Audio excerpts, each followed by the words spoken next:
Thank you very much. Speaking of Muay Thai, we had the opportunity to go train briefly yesterday. So that was, I'm still sore.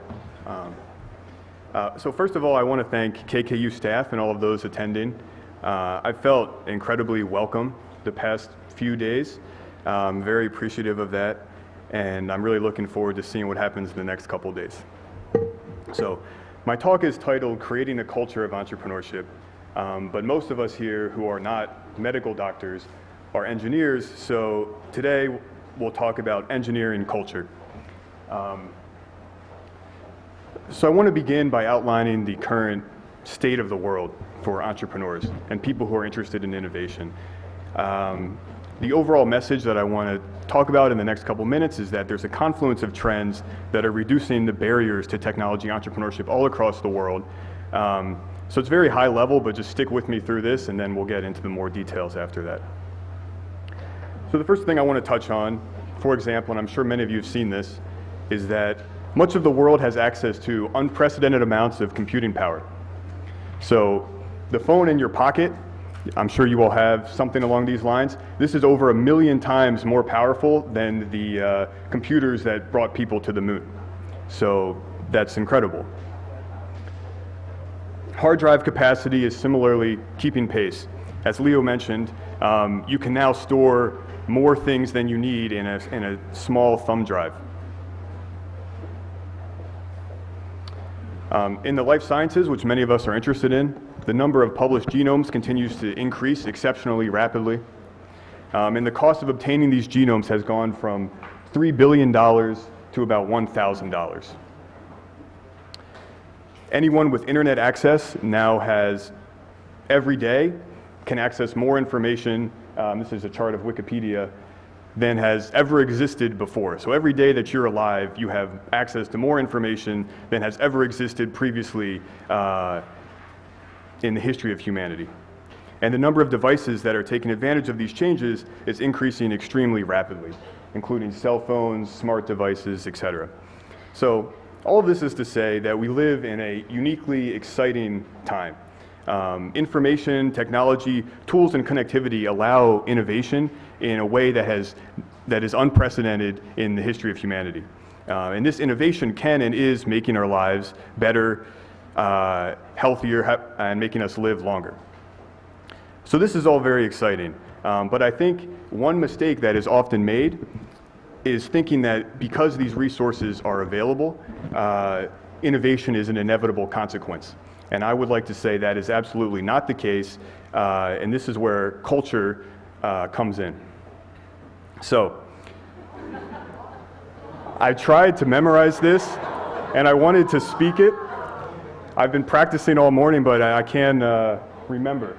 So can anybody translate this for me? MC?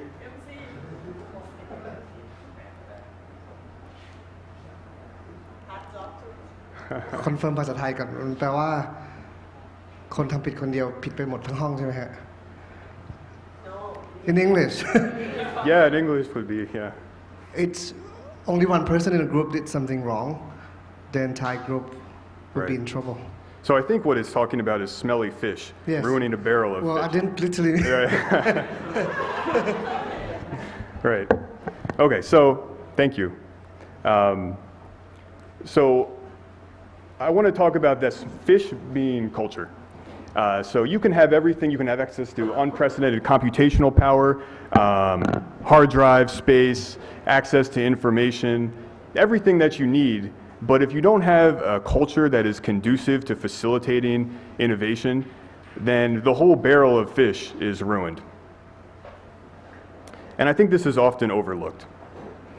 So the question becomes, if you have all these resources, how do you engineer a culture that is conducive to achieving what you want, to increasing innovation in whatever area that you're interested in? So how do we engineer culture? I think we can begin with the same steps as in engineering anything else. So we list the problems that we have, what's keeping us from achieving the level of creativity or innovation that we want. We design a solution that addresses each one of these problems, And then we just keep going, as engineers do, until we either succeed or we just give up. So I'm going to phrase this whole project in terms of a problem that I've noticed at MIT, which is the lack of innovation in biotechnology. So the first step is listing the problems. So I'm going to go through 4 different problems that I've noticed at MIT, and then after this we'll discuss how we address them.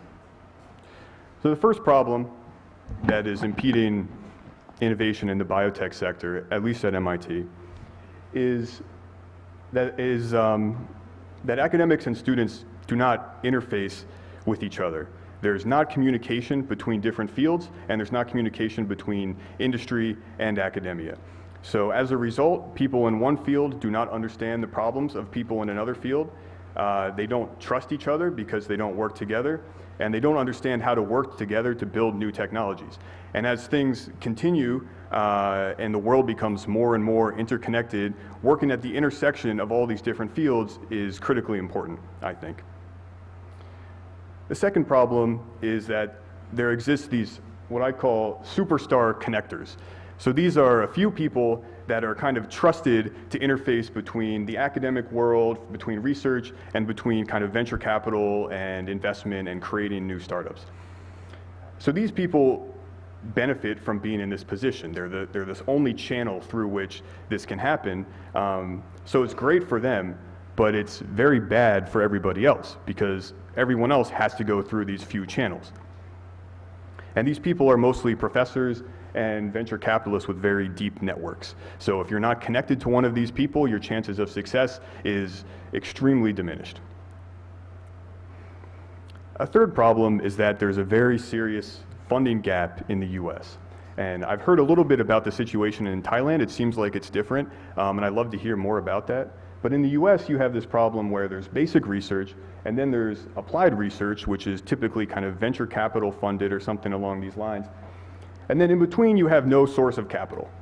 So, and these venture capitalists are kind of slowly trying to go earlier, and the NIH and public funding agencies are trying to go later. But for people trying to launch, for example, new companies, especially students who don't have access to lab funding or other sources of capital that can kind of span across this, because traditionally you'd have a professor here with new technology that would raise grant money ostensibly to work on developing that technology, but really he's working on crossing this chasm. And then he goes and talks to the venture capitalists. And that's fine if you're a professor who has access to this information and to this capital, but if you're a student, you don't. And I think that that is a serious problem because you have lots of students with interesting technology, with interesting ideas, who are very motivated to do this, more motivated than professors are, which I'll talk about later. But the funding for them is not available. And the fourth and final problem is a mismatch of incentives. So professors are not incentivized at all to work on commercialization, except to the extent that they want to make money. But they're incentivized to be professors, which is good, that's their job. But students, many students are very interested in entrepreneurship or interested in innovation generally, and they want to get involved, but they're taken advantage of. So, you have some venture capitalist like this and some poor student who came up with a great idea, did his PhD, worked for 6 years to come up with a new technology, and then ends up working for a company based on the technology that he started for substandard salary and almost no equity in the company. So where's the incentive to put in the work necessary to really create something exceptional? Okay, so we've outlined the problems. The next step is designing a solution to these problems. How can we look at what currently exists and manipulate it to be something that is what we would prefer? So roughly 2 years ago, as an attempt to solve these problems, I founded the MIT Biotech Group. And our high-level goal is to, quote unquote, increase the pace of biotechnology innovation. And I think the MIT Biotech Group is relatively successful in solving the earlier problems. So I want to go through how we thought about addressing each one of those, and then I'll talk in more detail about a few of our projects that I think are pretty interesting. So the first problem that I mentioned was the lack of communication across disciplines generally. So we've addressed this lack of communication by really forming ourselves as the central hub for people interested in this area to come to meet with us. So we're really like the central hub for biotechnology and industry at MIT, and we actively seek out members. We don't kind of have a home in one of these departments. We exist independent of all these departments, and we actively seek out collaboration with all these departments, which is surprisingly hard because once you develop something that is valuable, every one of these departments wants you to be part of their department. So you really have to put the effort in to be department agnostic. The second problem was the existence of these superstar connectors. And the way that we're addressing this is by effectively building a deep network between MIT and between the surrounding biotech ecosystem, and sharing connections openly and freely amongst this network. So now that we've interfaced with all of these companies, which are some of the more influential in the area, and then and many others. And it's very easy now. If you're a student and you want to get connected to someone at Pfizer or someone at Merrimack, or you want to learn about the technologies that are going on in these different areas, you can come to us, and we know people at all of these places. So we can very easily introduce you to these companies, which really removes this guy. So this guy is becoming less and less important. They're still, very important, but our goal is to get rid of them entirely. Something else that I've spent a lot of time working on is this funding gap. So we have a couple of initiatives focused on this, and I'm going to go into two of them in more detail. But briefly, we founded a MIT alumni angel group, which is successful MIT alumni who have area expertise in healthcare or in biotechnology and are able to evaluate very early stage companies who have the necessary expertise to understand what the technology is doing. And then they fund these companies that are founded by student entrepreneurs. So that benefits them in terms of capital, and it also benefits them in terms of advice and connections, and really works to kind of democratize this whole process. The other thing we're doing is working with MIT to offer no strings attached grants for student entrepreneurship. So we have a program right now called MIT Sandbox that we're working with that gives between $5,000 and $25,000 to students with new ideas. Much of them are in tech, but a lot of them, especially for the higher amounts, are in biotechnology and healthcare. And these have we've had, I think, 3 or 4 companies already who have won these grants and who are currently commercializing, and now they've crossed somewhat the valley of death here, and now they're in the process of talking to VCs and kind of scaling up. And the third thing that we've done is created a what we call a venture capital due diligence group, which is effectively a group of students who are interested in learning how to evaluate companies. They maybe want to be entrepreneurs, they maybe want to be investment professionals or venture capitalists or something like this. And they take their expertise as PhD students, they work with, and they build reports on companies that are seeking funding. So that decreases the amount of domain expertise necessary to understand what the company is doing. And as a consequence, the amount of people who are able to fund that company expands from domain experts to kind of more general sector experts. So the effect of all this is to try and fill in this hole here. The fourth problem that I talked about is mismatch of incentives. So the way that we've addressed this is through kind of a unique structure of the organization that I think has really been important in our success. So we have a relatively flat hierarchy with one group of people, what we call the executive team, that manages resources and kind of manages the club from a high level, make sure we're putting our efforts in areas that are important, interfaces with the administration of the school, etc. But then we have a second kind of like tier, not really a tier, of project leads.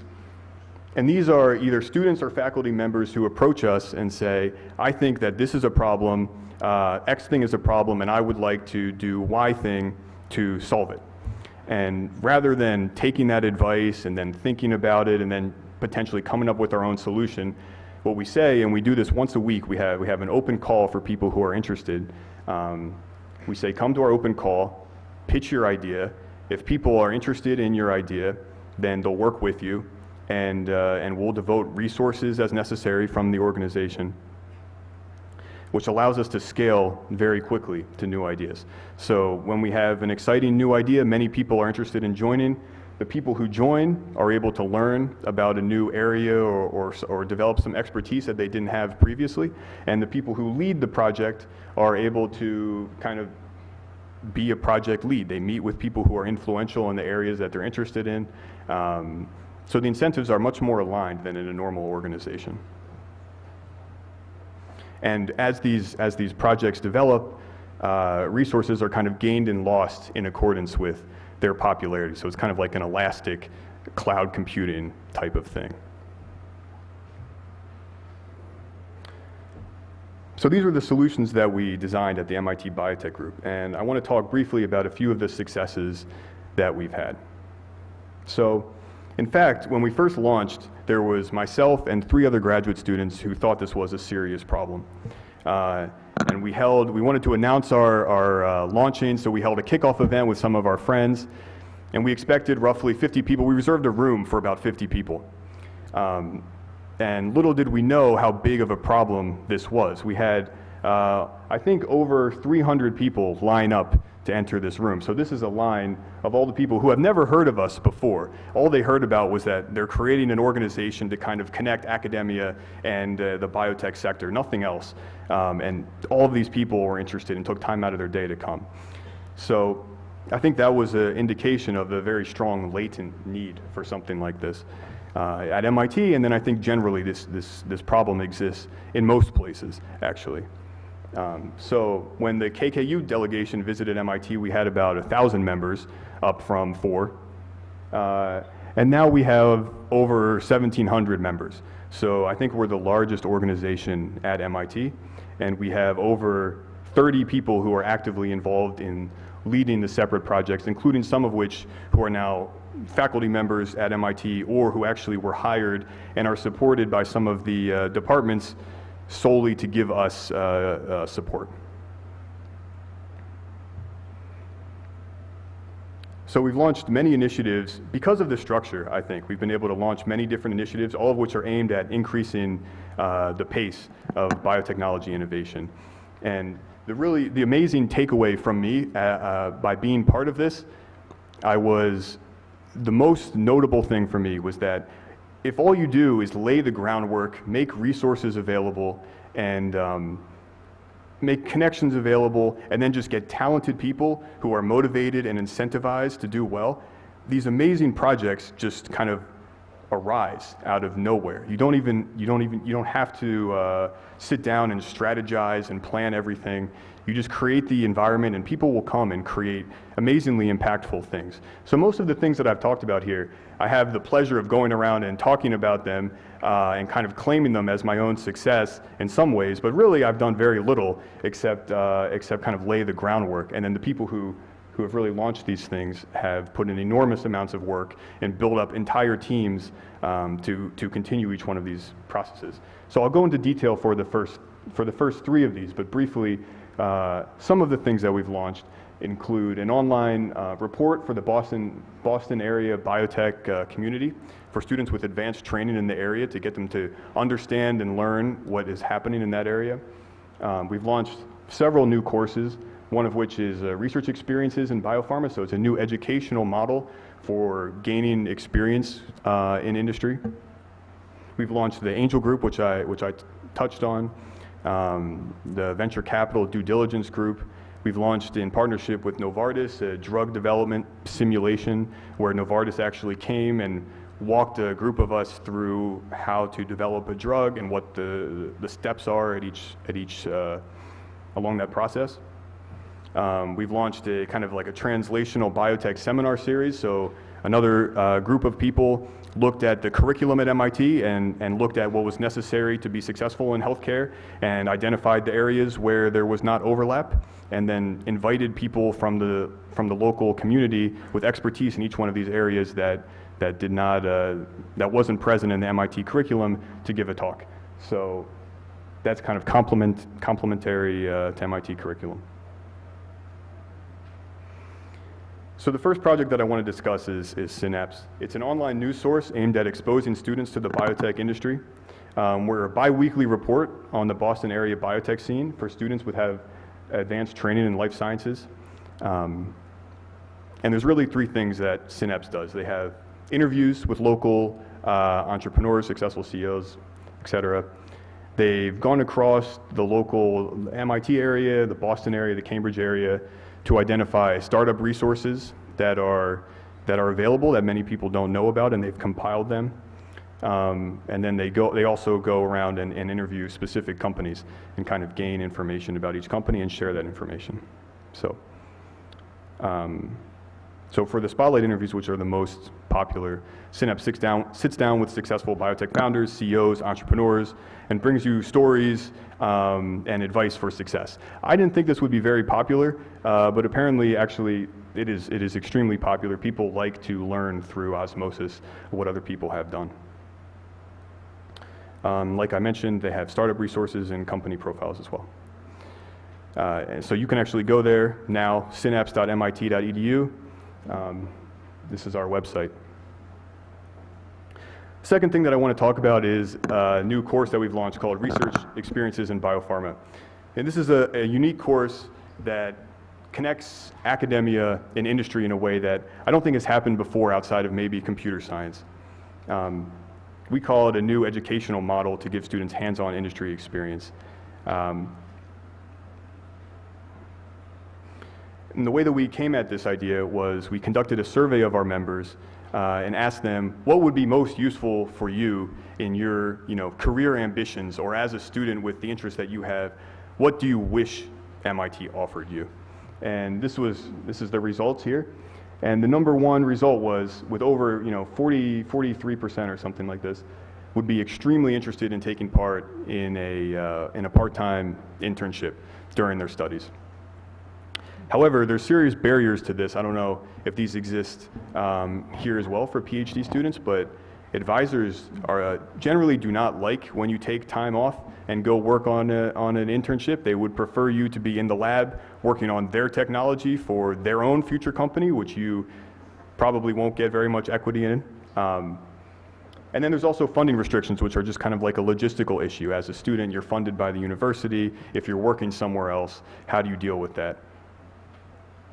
So the way that we addressed all of this was to create a course. This addresses the funding restrictions because course enrollment doesn't compromise funding. You can sign up for a course as a student, that's why you're a student. And then we offer this for free to companies. So the students don't get paid, the companies don't have to pay anything. It's purely an experiential course, which alleviates the funding restriction. As far as the advisor attitudes, advisors are much more comfortable with the course. They live in the academic system, and their students take courses all the time. It has a clear, defined, manageable time commitment, and it's accessible to students across fields because you can sign up for a course in whatever area that you're interested in. And there's other added benefits as well that we've started to see materialize. MIT gains partnership with many of these organizations, and actually many people in MIT have now come to us and asked us to introduce them to some of the companies that we work with here and kind of facilitate and increase that connection. And then we also have we actually have a course as well besides the internship once a week, and students can meet other students that are interested in this area. It's an opportunity to kind of like network generally.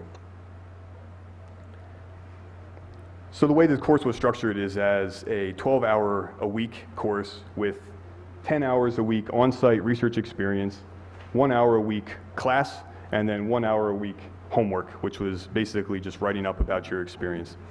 And we've worked with, so far we have students who are doing internships at Amgen, Merrimack, Novartis, Pfizer, and 2 local venture capital companies as well.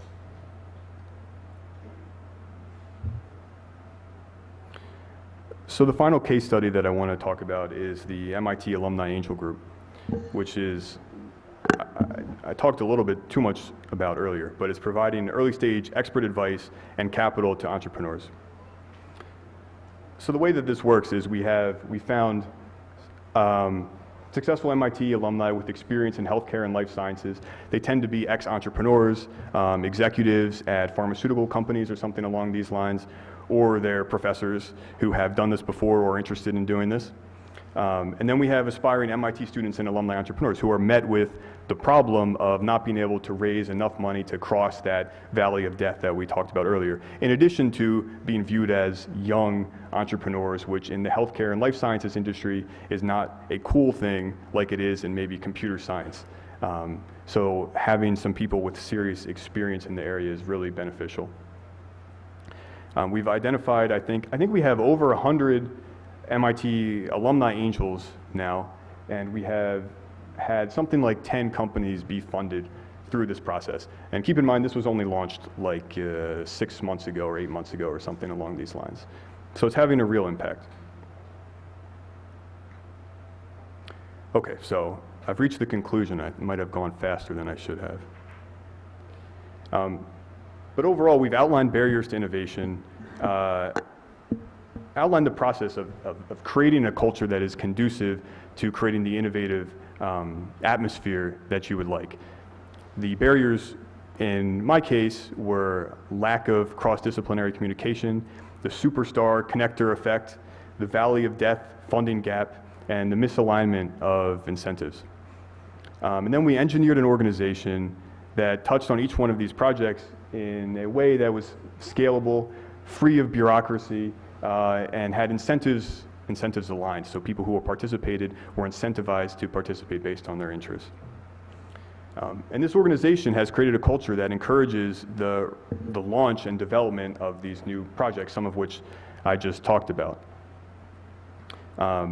Right, so the conclusion for me is that culture can be engineered, and that it is worthwhile to do so, and that the results can be surprisingly impactful when done correctly.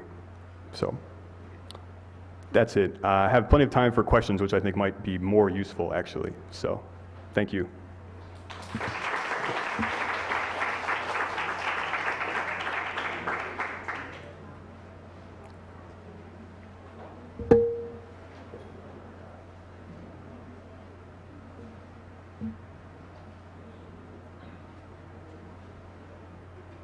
Yes.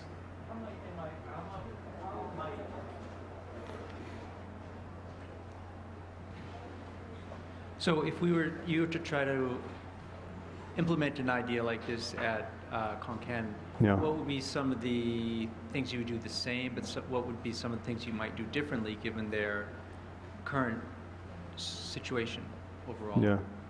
Yeah, I think I was hesitant to provide suggestions for Khon Kaen in general because I don't think I'm aware enough of the unique situation here. But I think the steps that I outlined in general are applicable kind of across areas, outlining what exactly the problems are and then addressing them, creating an organization that addresses them. I think the solution of creating an independent entity that has advice, access to people that are influential in these areas, but that has enough funding to exist independently and that is created by students and faculty members who have a strong interest in this area can be, I think that is a very powerful solution. And I think as long as it's maintained in a way that's, at least my experience has been, bureaucracy free and kind of has a central meeting where people are able to give ideas and then kind of decide which ideas are worth pursuing and which ideas are not, I think that can be very powerful. Yes.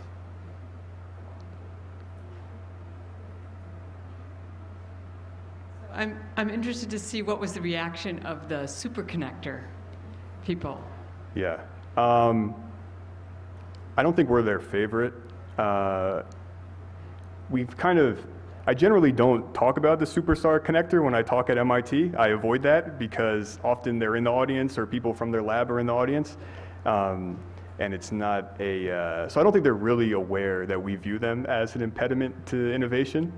But I think that they really are, actually. And I think if you're, especially being a PhD student and having experience and gone through this entrepreneurial process several times, and have many friends who have gone through it, it's almost if you're not connected to, at MIT, it's like Bob Langer or Ram Sassi-Sakran or a few people like this, it's very hard for you to gain access to capital or advisors or things like this, even though their involvement in these companies is almost nil. I mean, they're advisors to like 100 different companies, so they don't actually go to the meetings or do anything other than just stamp it with their approval.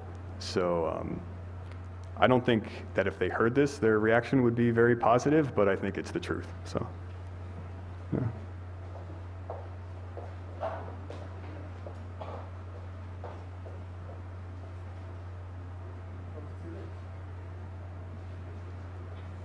My name is Nasapon Tanti Manchachai. I'm studying at Computer Engineering of Khon Kaen University. We study the theory for 4 years. How do we apply them practically? What factors are important for us to be an entrepreneur? Yeah. Well, I think working in computer engineering, you have a big advantage because the culture of computer science, I had other slides on this, but I took them out because I thought that they were confusing. But the culture, for example, in the computer science and artificial intelligence lab where I work, it's been very interesting. If you look at like maybe 50 years ago, if you talk to professors who had students maybe 50 years ago, the top students would go to big corporations that were prestigious, like General Electric or something like this.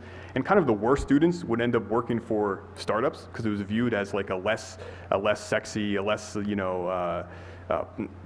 safe career path, I guess. And now it's the exact opposite. So I think that's an indication of an area where culture has been extremely successful in changing. You can argue whether or not it's a lagging or leading indicator, but I think it's an essential ingredient of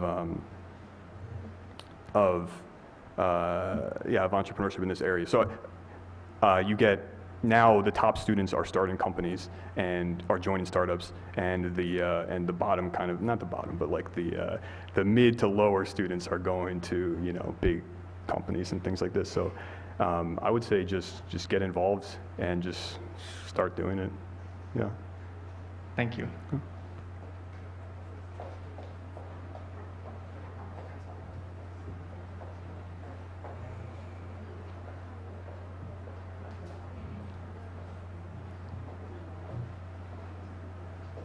I think it's really great and exciting, the work that your group has accomplished. And first, I'd like to just highlight, I think the reason that you were able to avoid a lot of the bureaucracy and navigate between the groups is because it's student-driven. Yep. I think,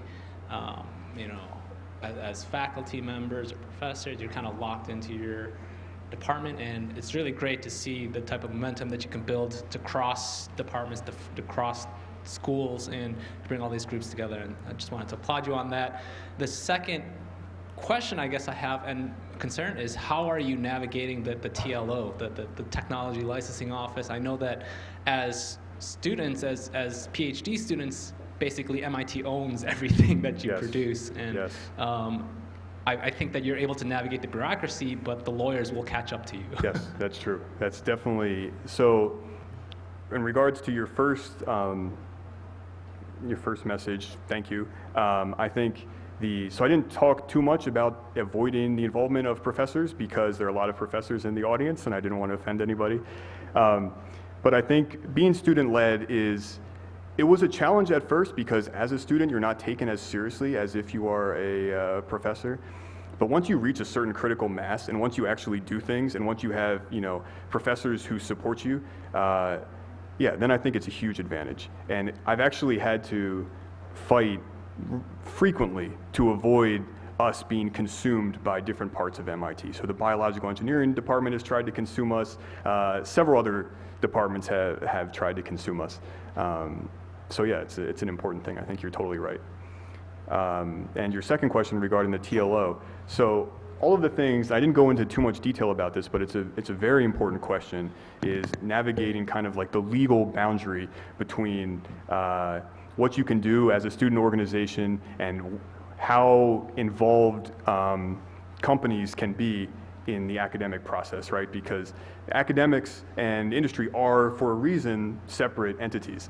And it's, connecting the two has to be done very carefully, right? So we have kind of, initially we shied away from even discussing that problem. We just have companies come on board and we kind of just say we're facilitating communication. Even for the MIT Angel Group, we technically are not an angel group. We're like a meeting place where people will kind of meet and talk about things, even though we are 100% an angel group.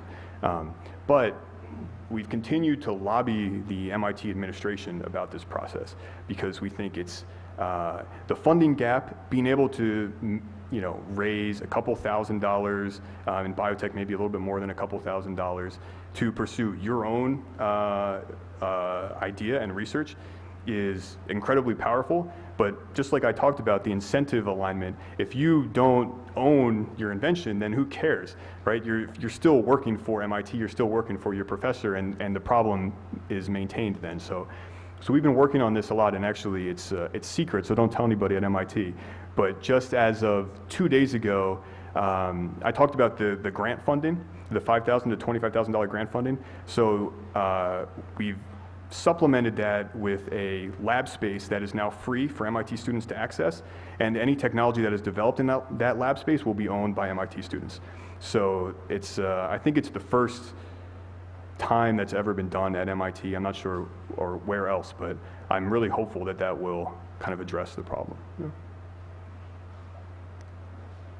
So the superstar connectors, they do exist for good reasons, right? And one of those is that we all need to be able to identify someone as credible from the get-go, because we don't have much time to know about everybody, right? When we see a superstar connector, we can tell that chances are they are credible and they're representing something worthwhile. Yep. Let's get realistic, right? So if one of us had come to you before asking for your collaboration on a hackathon project, you probably would have thought, like, who's this person coming from a university with weird name and from this underexplored region of Thailand? I wonder if they have good food and good massage spas over there, right?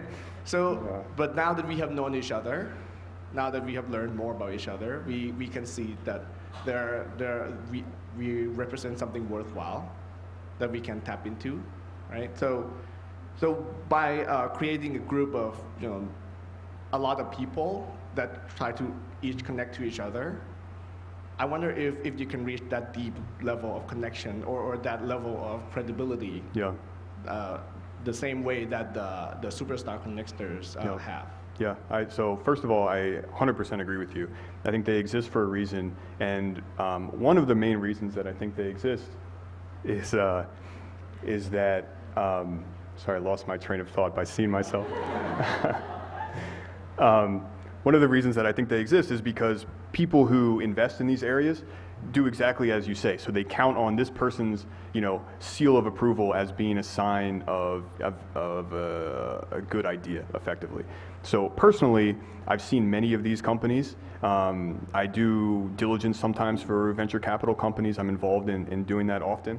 And a lot of the companies that are stamped with this are actually not that great, right? So it's just that some of them are. I mean, don't get me wrong, some of them are amazing. But if you have an amazing technology, people are going to be interested, I think. So I think the real problem is if you have an amazing technology, but you don't have the funding to get it to the point where you can show other people that it's a convincing, amazing technology, if that makes sense. And so that's why we're trying to address kind of the funding gap and bringing in people who have money to invest at a very early stage and kind of bootstrap the process in some ways until you get to the point where you can be credible and avoid maybe having to rely on these connectors. But that's not to say that I don't think we shouldn't have these people involved as advisors. I think you absolutely should. And I think once you have an exciting technology, you can go to a professor and tell him, I have this exciting thing. And you can kind of kind of work your way. I mean, all startups do this, right? You have some kind of technology, or you have some people involved working on something interesting, and you just go meet a lot of people, and then some of the people buy in, and then as you get more and more buy-in, you get higher and higher levels of people buying in, and yes, it's more work, and I don't think you have to get rid of the connectors necessarily, but I would really like to see that connection be kind of like democratized. I think that would be conducive to having students feel more excited about working on new technologies. And I think honestly that we would just have better companies because I think the supply and demand is just, the supply is so high on the superstar connector side that a lot of subpar companies kind of like slip through. So, but I agree that it's a controversial statement, so yeah.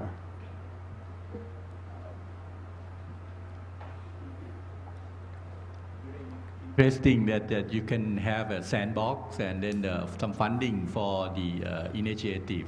Could you explain more how you get that kind of funding? 5,000 and 2,000, 25,000, I think is quite Yes. Money too. Yeah. So that's a good point. That has been, so MIT is launching a new program called Sandbox, and that's actually in collaboration with some of the local venture capitalists. It's kind of run at the provost level, at like very high levels of the institution, and the venture capitalists are providing the money. So I think it's 200 million or something along those lines. It's a significant sum of money, and there's no strings attached to funding except that the venture capitalists are able to, they kind of pick who gets the funding, and so through that they get exposure to the new technologies, and then also you're supposed to sign something saying if you end up becoming a billionaire, you'll consider giving money back to the organization. So I don't think anyone's become a billionaire yet, so I'd be curious to see if anyone does that. But that's how it happened. And this is a process so we've been fortunate to kind of tap into this. This is something that MIT is really interested in, and we, as one of the largest student organizations in this area, they came to us to work on this partnership together. Yeah. So, but that's the hard thing to do from scratch. Yeah.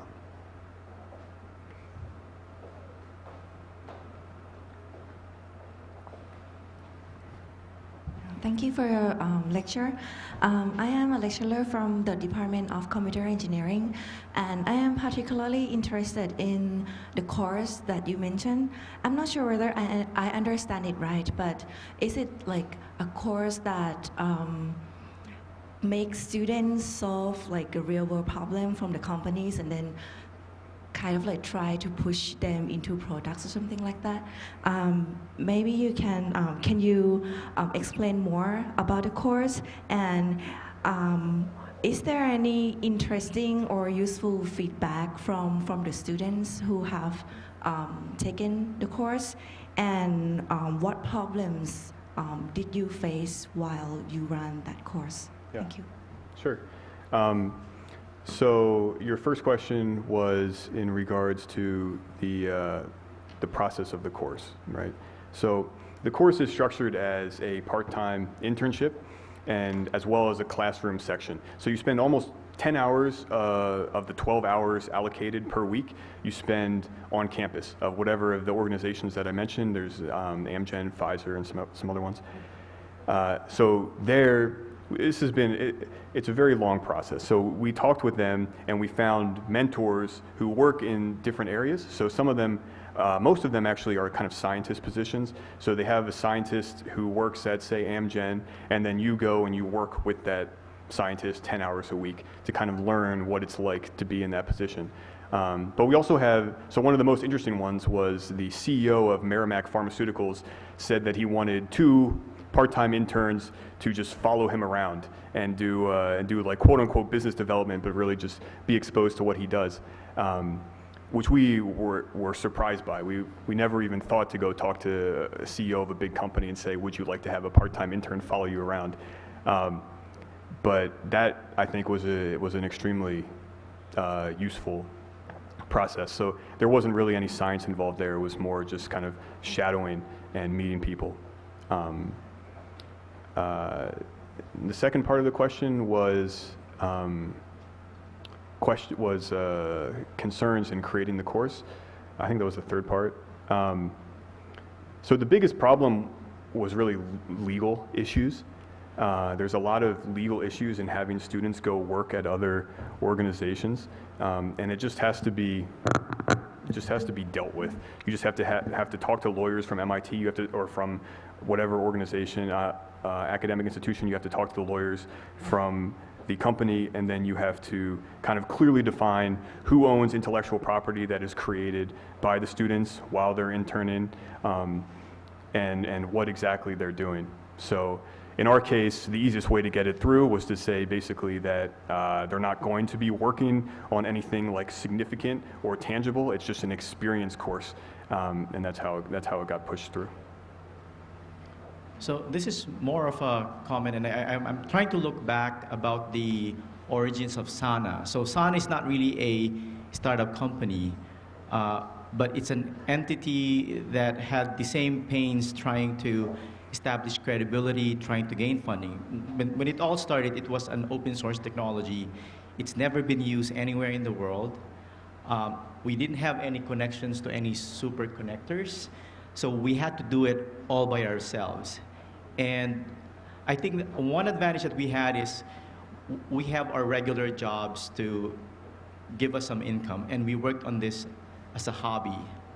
And you found people who shared your passion. And the thing that you're going to have to do at the start would be knock on 1,000 doors. Like, you keep trying to convince people that what you're trying to do is something that's relevant, that's going to change the world. Initially, you don't have any proof. Like, we didn't have any proof. They had to take our word for it. And slowly the funding trickled in. There are competitions out there, and one of the first funding that we got was from Vodafone Foundation. And we also won an award from the United Nations Foundation. And it's not a whole lot of money, but when you start getting recognition, now you have some credibility that, oh, these people actually believed us. Maybe you're worth talking to again. But initially, we spent a lot of our time talking to thousands of people, and among those thousands, only one or two would pan out. And a lot of people get discouraged that, oh, why are you talking to these people? You're spending an hour. But in the process of trying to explain your mission, it's an opportunity for you to actually polish the way you sell your product. And you just have to be persistent. As I said, we didn't have the luxury of knowing Bob Langer or any of the big names at MIT who could easily have channeled some significant amount of money to us. Like, initially, we were getting not a big amount, but again, you push through. Our advantage is that we have some day jobs that we continue to do, and we were doing the Sana activities outside the work hours. And then you continue to attract more brilliant minds, more passionate individuals to join our group. And slowly, it was a painful process. We've been around for a while, but it took us a long time to actually be involved in real projects, get sufficient money to be able to build products and customize the software. I think the open source software too was a big help, because now you're not relying on just having one software developer who will build all your products. When you make your software open source, what you're going after would be building a community of software developers who are also sharing the same mission and goals with you, and who could now contribute to that particular source code. So I think those are some of the factors that allowed us to continue. Like, there were several other groups who were sort of doing similar things at the same time when Sana started, and all of them are, for the most part, gone. And a lot of them actually got more funding than we did. And I'm trying to see if we could actually chronicle this and come up with some formula to explain how we got to where we are now. But just some comments. Yeah, I think I 100% agree with all of that. I think when we first started, there was a lot of resistance to the idea that graduate students would, pursue careers beyond academia. And we had, I had several meetings almost every day for like a long, long time. And lots of those, I remember one in particular was with the dean of maybe it was the head of biology or something along these lines. And he just basically kicked us out of his room and said, students need to focus on getting postdoc positions and nothing else. You're like ruining the culture of MIT and all this stuff, which was, kind of disheartening for us because we've spent a lot of time doing this. But I think the other thing that Leo touched on that I think is 100% accurate is by going through this process, we would show people this chart that said, okay, here's the number of faculty positions. It's 10% in 1920, of all graduates, and it's 10% in 2016 of all graduates or whatever. But the number of graduates has, or the number of faculty positions has stayed stable, basically in absolute terms, for almost 100 years, and then the number of graduate students has 10 times greater than there was 100 years ago. And they still, they don't care. But through the process, you meet a few people that actually will say, yeah, this is 100% a problem. I agree with you. I've been looking for someone to do something like this, but I'm too busy or whatever. And then you have a real ally who's not just stamping you, but who really believes in what you're doing and is really motivated to help you succeed and connects you with other people. Or at least that's been my experience as well. So I think it's 100% accurate.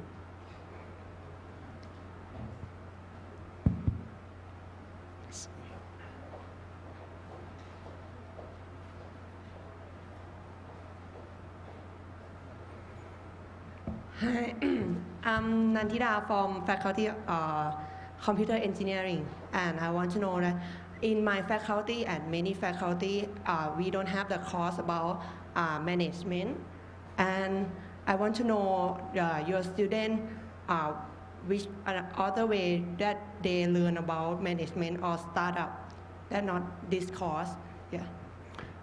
In the course that I talked about, or in a separate course? Are you talking about in the course that I talked about, or in the separate course? Or that you talk about. In what? The curriculum for computer science management. Oh, no, there's not. But there is a lot of courses. You can take courses in management if you want. I think they're overvalued. I don't. But yeah, I think you can. There's also, I showed you the chart about Wikipedia. If you want to find information about entrepreneurship, there's more information online than you could digest if you spent your entire life reading about entrepreneurship. So I would recommend actually checking some of those out. MIT and Harvard both have open courses. Stanford has open courses that you can go and you can watch the course and you can effectively be there and listen. There's books that are available online about entrepreneurship. I think, there's lots of blog posts as well. So I'd be happy to give you, a 10-page list of reading if you would like it. Yeah. Thank you. Sure.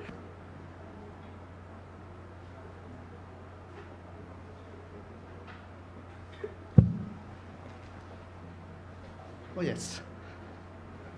Now, I want to ask questions. Good morning. My name is Patalaporn. I'm in Humanity and Social Sciences. I have a question because I have heard from your talk that there are MIT alumni group, right? And we're also trying to do the same thing here too. But when we start to do something, the older people, all the people in the office, they would say like, no, you were just a kid. You shouldn't do that. You should study. How did you convince the people to agree with you? Yeah. Thank you. So pretty much we just did it and then told them that it was done. I think it's the best strategy is to really just try and do it, and then if they have a problem with it, they'll come and talk to you. But the reality is, this is my experience, but people who would tell you no are so busy that unless you actually go to them and say, will you say yes or no to this, and they can just say no, they don't really have much incentive to kind of seek you out and shut you down. So I would suggest doing that, but I'd also suggest, just like Leo said, meeting as much as possible with these people and explaining your reasons, and if you have good reasons, and you have a few supporters that are influential, I would hope, that you'd be able to get to the point where people would be amenable to that.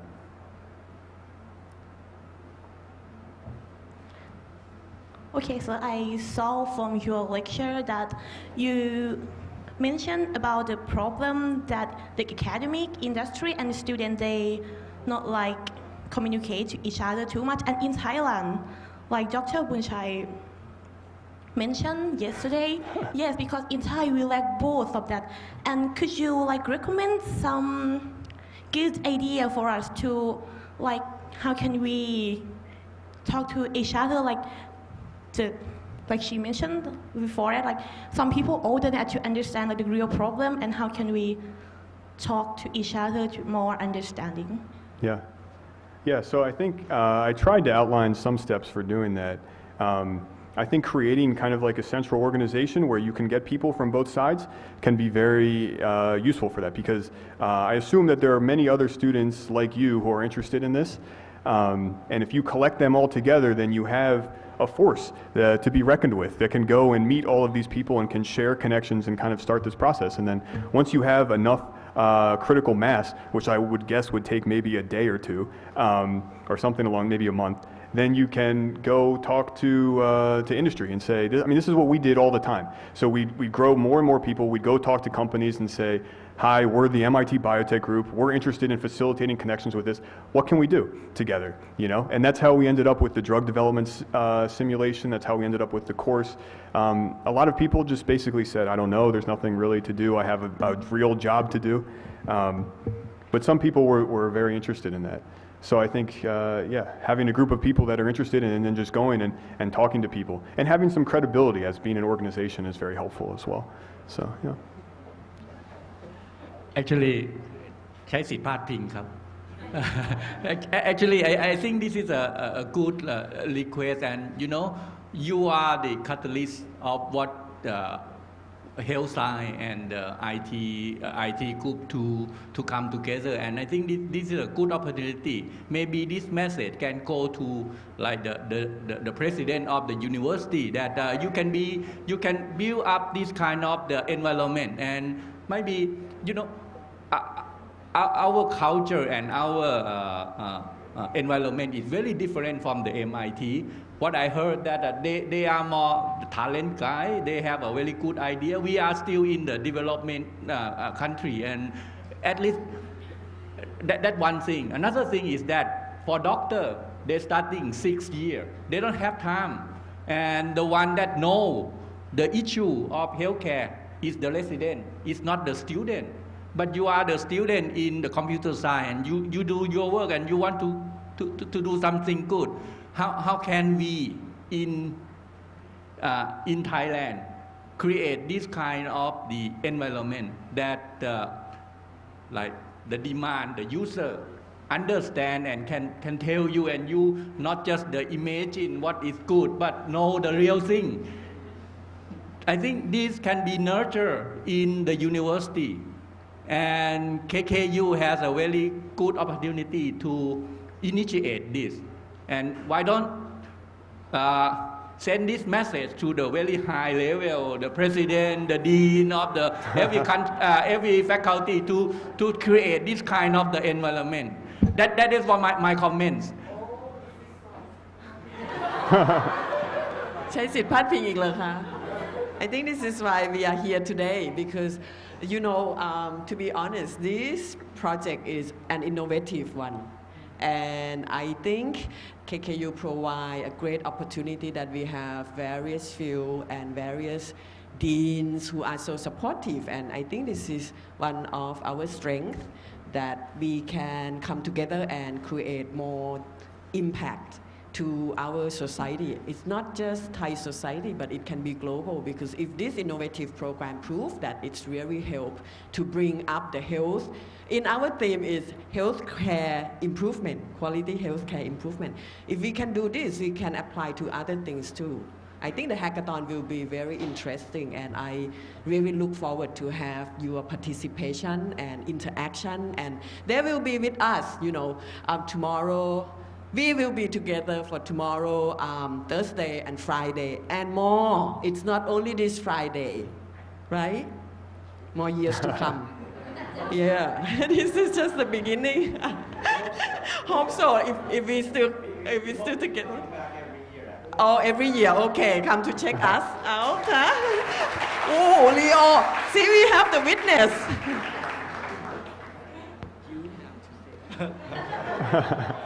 No, one of the suggestions that that we typically do for every event like this is to write a white paper.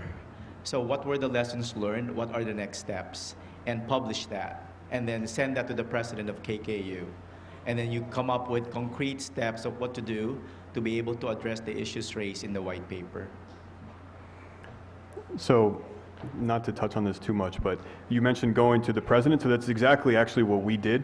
Back when we first started, there was 4 of us, and we somehow got a meeting with the president of MIT and sat down in his beautiful office, and we had slides, and we said, this is a real problem, here's our evidence of this problem, we're trying to create an organization to solve it. And he met with us for maybe a half hour or something less than that, but as he left, he told his chief of staff to connect us with, I think, 4 other people. He said, this is a good idea, I want it to happen here, I'm going to connect you to these 4 people. Those 4 people ended up being the CEO of the biggest venture capital fund nearby, another guy who's a partner, people who were very high up. And we were referred by the president of MIT, so I think we had some credibility in that sense. But it wasn't, it wasn't for no reason. We had gone to him and spoke with him, just like exactly what Leo said. So I think that's a very good point. The other point that I would bring up is it's easy to say that we did this because we were at MIT, and MIT has all these kids, and it's really that are smart and it's conducive to innovation. I think that is it's true. I like MIT, but I also think that it's not. I don't think it's that different here. I mean, I've met lots of deans. I've been fortunate to meet lots of deans. I've met a few students. I'd like to meet more students. But I mean, you guys are the same level as most of the people that I meet at MIT. So if we can do this, you guys can absolutely do it to this or a better extent. I 100% believe that. So yeah. May I have a very quick comment on the Rio comment about the white paper and report. This is a good opportunity for Thailand as the country that you starting record the process of what we do in the next 2 days and the result of this, and do is as the process that can do the hackathon in others institute or other organization. Next time we may not need MIT, we just need the KKU. I think this is too sustainable. Stand for our feet, not have to waiting for Leo.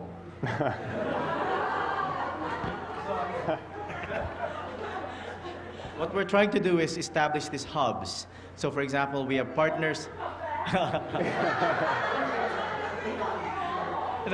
What we want would be KKU would be a center of excellence for activities like this, and then the region looks up to KKU and they try to replicate what you have here in Southeast Asia as well. So we've been doing that in South America. We've been working with Colombia, and then the other South American countries are now looking to Colombia and Mexico. So what we wanted would be countries in the same region helping each other, trying to build these innovation hubs. Furthermore, as we said, we think geniuses are everywhere. We think that you are just as smart as everybody in the Boston area. So, selfishly, we want to collaborate with in the future so that we can actually learn from you as well. So it's a continued sharing. We learn from each other. It's not just we're teaching you. We're not professors. We're not just giving you. We're not paternalistic where we're trying to tell you how to do things. It's collaboration. It's a research collaboration, project collaboration, and innovation collaboration. So hopefully we do get to come back. Right, thank you very much, James, and thank you for a very stimulating discussion and collaboration in the future. You have your mic there. Last thing, the reason we're all here is that everybody wants to bring better health to Northeast Thailand or the world maybe. But it turns out that if you really look at some of the biggest determinants of health, it's actually having a job and an economic opportunity is as important as medication or a device. And so if Khon Kaen develops economic activity and businesses, you will be helping a lot of people in a number of ways, including health. So having a business that hires people, that gives them jobs and they have incomes, they can send their kids to school, buy medicines, buy food, have a good home, buy a car, it will improve the entire culture and society of Thailand.